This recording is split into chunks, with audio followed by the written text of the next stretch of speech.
नमस्कार दोस्तों, मैं केसी साहू सर आप सबका स्वागत करता हूं आपका ही अपना चैनल केसी सर के क्लासेस में। दोस्तों, आज मैं गणित में एक ऐसा ट्रिक लेकर आया हूं ना जो बहुत ही उपयोगी है। आप सभी जानते हैं, जब हम किसी परीक्षा में भाग देने की संक्रिया कर रहे होते हैं और हमें दशमलव के 3 या 4 स्थानों तक ही उसका मान चाहिए रहता है। जैसे यहां पर देखिए, मैंने कुछ प्रश्न लिखा है और इसको हमें भाग देना है, और भाग देते समय हमें पता है कि दशमलव से 3 या 4 स्थानों तक अगर हमें शुद्ध मान निकालना है तो आपको इनको पूरा भाग देना पड़ेगा। लेकिन आज मैं जो तरीका बता रहा हूं उसके आधार पर बिल्कुल परफेक्ट मान आएगा दशमलव के 3-4 स्थानों तक। इसके लिए आपको क्या करना है, आज का जो तरीका बताया जा रहा है इसलिए मैंने लिख रखा है, यह तरीका ना बहुत ही उपयोगी है। दोस्तों, आपको क्या करना है, जैसे देखिए यहां पर मुझे 46 को भाग देना है 93 से, तो भाई मुझे 93 का पहाड़ा तो याद नहीं है, या फिर चलिए याद है तो भी मैं क्या करूंगा, 93 का पहाड़ा मुझे बार बार पढ़ना पड़ेगा, तब मैं दशमलव के 3 या 4 या 5 स्थानों तक उसका उत्तर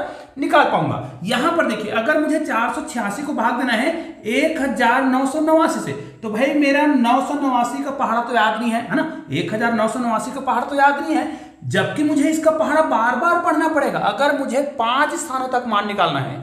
तो अब यहां पर देखिए 132 को मुझे भाग देना है 393 से, तो भाई 393 का पहाड़ा तो मुझे याद नहीं है। चल, अगर मुझे पहाड़ा याद भी है तो मुझे इसका बार बार पहाड़ा पढ़ के मान निकालना पड़ेगा, तब मैं इसके 5 स्थानों तक मान निकाल पाऊंगा, है ना। तो अगर हमारे पास कोई ऐसा ट्रिक है जिससे दशमलव के 3, 4 या 5 स्थानों तक मान निकल जाए और वो भी बिल्कुल सही, तो वो तरीका बहुत ही बेहतरीन होगा।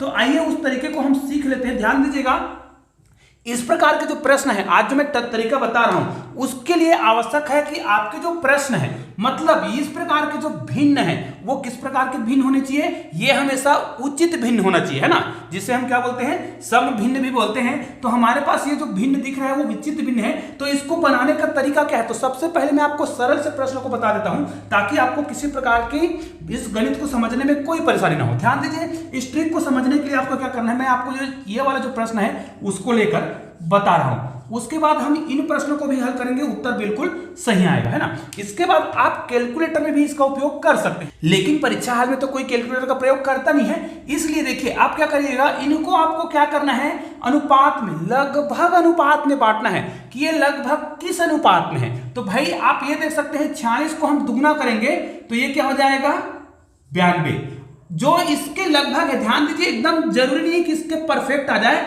ये इसके लगभग अनुपात को हम निकालना है, लगभग अनुपात निकालेंगे तो इसका मतलब ये है, ये 1:2 के अनुपात में है, क्योंकि ये इसका दुगुना है, जस्ट दुगुने के बराबर है, लेकिन बराबर नहीं, ये थोड़ा से कम भी हो सकता है और थोड़ा से ज्यादा हो सकता है। तो हमें इसका केवल अनुपात निकालना है।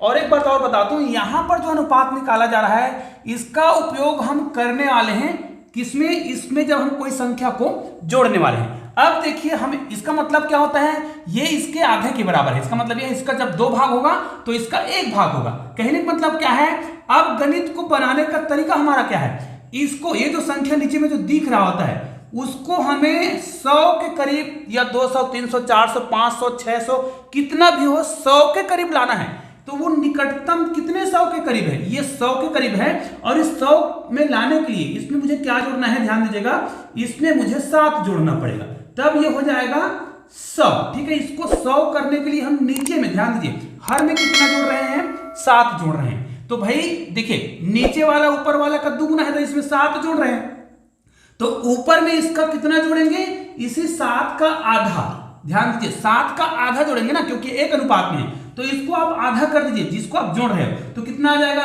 2 तिया 6, ठीक है, 2 तिया 6 होगा, दशमलव, फिर इसको हम भाग देंगे, 1 बचा हुआ है तो कितना आ जाएगा, 2 पंचे 10, मतलब ये कितना आ जाएगा, 3.5, मतलब ये हो गया। इसका मतलब ये है, नीचे को जब आप क्या कर रहे थे, 100 बनाने के लिए, देखिए नीचे में 100 बनाने के लिए आपने 7 जोड़ा, तो ऊपर को आपको क्या करना है, इसी के आधार पर, क्योंकि हमें 100 तो नीचे को बनाना है, ऊपर को हमें कुछ नहीं करना है, लेकिन नीचे में जोड़े हैं उसी अनुपात में ऊपर में भी वो संख्या जोड़ना है, लेकिन आपको उसी संख्या को नहीं जोड़ना है, उसके अनुपात के आधार पर जोड़ना है। तो ऊपर में हमें क्या करना पड़ेगा, 3.5 को जोड़ना है। ठीक है, अब 3.5 को जब हम जोड़ेंगे ऊपर में, तो नीचे में हमारी जो संख्या है वो तो हो गया 100। अब देखिए नीचे की संख्या क्या हो गया, 100, और ऊपर की संख्या कितना हो गया, 46। यहां पर आप जोड़िए, इनको जोड़िए तो 46 में आप 3 जोड़ेंगे, कितना हो जाएगा, ये हो जाएगा 46, 47, 47, 49, ठीक है। और ये 0.5 है तो 5 रहेगा ही।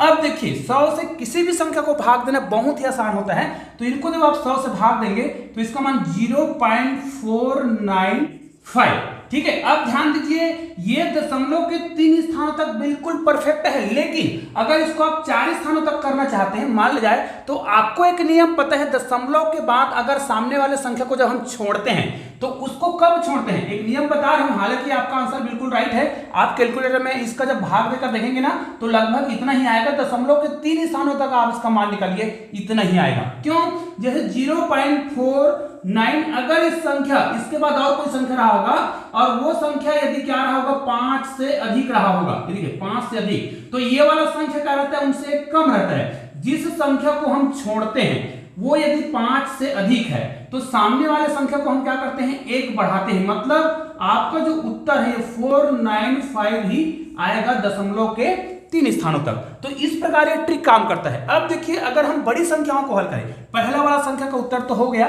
इसके उत्तर का मिलान आप ना चाहे तो कैलकुलेटर से कर सकते हैं 3 स्थानों तक। अब देखिए हम इस प्रश्न को बनाते हैं, ये पहला वाला प्रश्न तो हो गया। अब दूसरे प्रश्न को बनाते हैं भाई। यहां पर दूसरा प्रश्न को देखिए, 486 तो दिख रहा है और ये 1989 दिख रहा है, मतलब यहां पर हमें क्या करना है, इन संख्याओं का अनुपात निकालना है। तो भाई इनका और इनका अनुपात निकालेंगे तो हम ये देखते हैं, चलो हम प्रथम संख्या और इधर के 2 संख्या को देखते हैं। तो 4 × 16 क्योंकि लगभग 500 के बराबर है, और इनको अगर हम हल करें, अगर इसको हम 4 के गुना के बराबर करें तो इनके लगभग बराबर है। देखो अगर इसको मैं 500 ही मानूंगा तो लगभग ये 2000 के बराबर है, तो ये उनके 4 गुने के बराबर है, मतलब 4 भाग के बराबर है। इसका मतलब ये इनका जहां अनुपात निकालेंगे तो ये 1:4 में आएगा, है ना, क्योंकि 1:4 के बराबर ये इसका अनुपात निकालेंगे। इसका काम केवल ये होगा कि जब हम इन संख्याओं को 100 बनाएंगे, नीचे की संख्या को हमें क्या करना है, निकटतम 100 या 1000 के बराबर करना है। तो भाई ऐसा करने के लिए नीचे वाले संख्या में मैं क्या जोड़ूं, ध्यान दीजिए, नीचे वाले संख्या में मैं क्या जोड़ूं, तो 1989 है, इसमें मुझे जोड़ना पड़ेगा इसको 1000 बनाने के लिए। कौन सा 1000, 2000 बनाने के लिए। तो यहां पर मैं क्या जोड़ूंगा, यहां पर 1 जोड़ूंगा और यहां पर भी मैं 1 जोड़ दूं, ठीक है, मतलब 11 जोड़ दूं तो ये 0 हो जाएगा, 1 हासिल गया तो यहां पर कितना हो जाएगा, 0 हो जाएगा, फिर 1 हासिल गया तो फिर 0 होगा, और ये तो देखिए ये बन गया 2000। इससे हमें फायदा क्या होगा, फायदा ये होगा कि हमारा गणित बहुत आसान हो जाएगा। लेकिन देखो इसमें हमने क्या किया है, 1989 में भाई हमने 11 जोड़ा है, तो ऊपर में भी क्या 11 जोड़ेंगे, नहीं, क्योंकि ये उनके 4 भाग के बराबर है ऊपर जो है। तो आपको क्या करना है, नीचे में जो संख्या आप जोड़ रहे हो उसी को आप 4 भाग कर दीजिए। 4 भाग कर देंगे तो यहाँ पर देखिए, यहाँ पर 4 दूनी 8 हो जाएगा, शेष कितना बच गया, 3 बच गया, दशमलव लगाएंगे और 0 बढ़ाएंगे तो कितना हो जाएगा, वो 30 हो जाएगा। तो यहाँ पर हो जाएगा 4 7 28, कितना बचा, 2 बचा, फिर कितने बार जाएगा, 4 5 20, ये 275 आ गया। मतलब ऊपर में जो 486 आपको दिख रहा है उसमें आपको केवल जोड़ना था 2.75, इतने को जोड़ना था भाई। अब इतना को जोड़ेंगे, उसके बाद हमें भाग देना तो बड़ा आसान लगेगा, क्योंकि भाग देना बहुत सरल हो जाएगा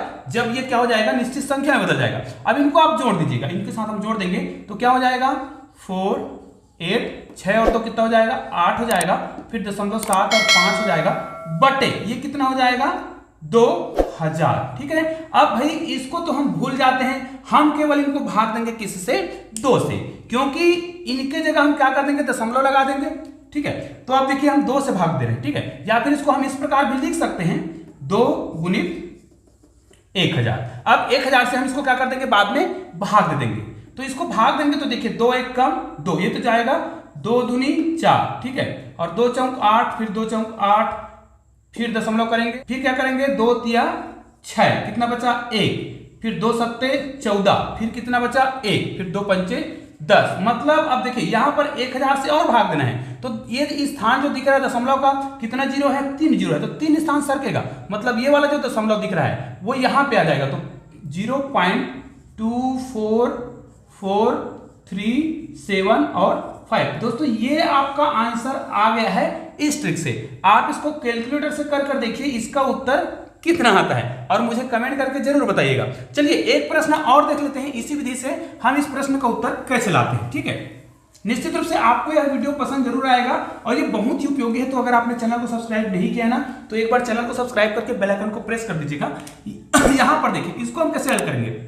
चलो आखिरी के दो संख्याओं को हम छोड़ देते हैं इसका केवल क्या अनुपात निकालने के लिए। तो 13 है और 13 तिया 39, मतलब यह है 1:3 में बटा हुआ है। संख्या तो पूरा ही लेंगे। अब भाई इसको देखिए मुझे क्या करना है, 100 करने के लिए, इसको 100 करने के लिए है ना, जितना 93 को 100 करने के लिए कितना जोड़ूंगा, तो 393 जो दिख रहा है उसमें मैं केवल 7 जोड़ूंगा। 7 जोड़ने से ये क्या हो जाएगा, 100 में बदल जाएगा, है ना। अब देखिए ऊपर में हमें क्या करना है, जो 7 है कितने अनुपात में बांटे हमने, 1/3 अनुपात में, तो इसका तीसरा भाग ऊपर में जुड़ेगा, तो इसको 3 से भाग देंगे तो कितना आ जाएगा, 3 दूनी 6, कितना बचा 1, फिर कितने बढ़ जाएगा 3 तिया 9, फिर कितने बढ़ जाएगा, फिर 3 तिया 9, 3 तिया 9, 3 तिया 9, इस प्रकार ये जाता जाएगा।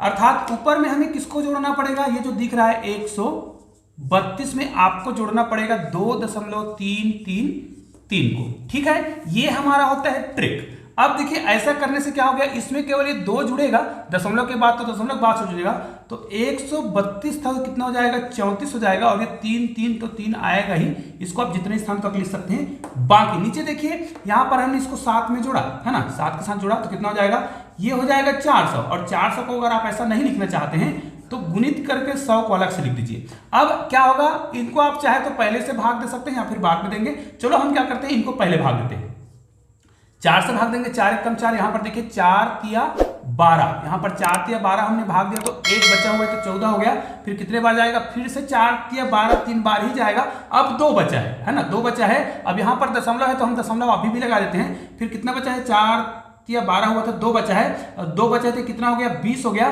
तो 4 पंचे 20, 3 बच गया। अब 3 बचा है तो यहाँ पर कितना हो जाएगा, 33 हो जाएगा, तो कितना हो जाएगा 4 8 32, ये हो गया 4 8 32, कितना बचा 1 बचा। फिर कितने बार जाएगा, 4 तिया 12, अब कितना बच गया 1, अब 1 बचा है मतलब 10 हो गया, तो 4 दूनी 8। तो ये आपका आंसर आ जाएगा जब इसको आप क्या करेंगे, 100 से और भाग देंगे तब, क्योंकि यहाँ पर 100 बचा हुआ है। तो 100 के लिए आप दशमलव इधर सरका दीजिए तो ये हो जाएगा 0.335832। तो दोस्तों ये आपका आंसर हो गया है। निश्चित रूप से यह उत्तर आपको बहुत ही आसानी से समझ आ गया होगा कि इस उत्तर को हमने कैसे लाया है। निश्चित रूप से आप इसको कैलकुलेटर से प्रयोग करेंगे ना तो कम से कम इसके दशमलव के 4 स्थानों तक जो मान होता है बिल्कुल परफेक्ट आता है। आप चाहे तो प्रैक्टिकल करके देख सकते हैं। और निश्चित रूप से यह वीडियो काफी उपयोगी होगा, इसलिए आप इस वीडियो को अधिक से अधिक शेयर जरूर कीजिएगा। और हाँ, अगर आपने अभी तक चैनल को सब्सक्राइब नहीं किया है, नीचे मेरे चैनल को लोगो दिखाई दे रहा है, उसको क्लिक करके चैनल को सब्सक्राइब कीजिए। बगल में 2 शानदार वीडियो दिखाई दे रहा है, किसी वीडियो को क्लिक कीजिएगा और शानदार वीडियो का आनंद लीजिएगा। तो दोस्तों मिलते हैं ऐसे ही बेहतरीन वीडियो के साथ, तब तक के लिए जय हिंद जय भारत।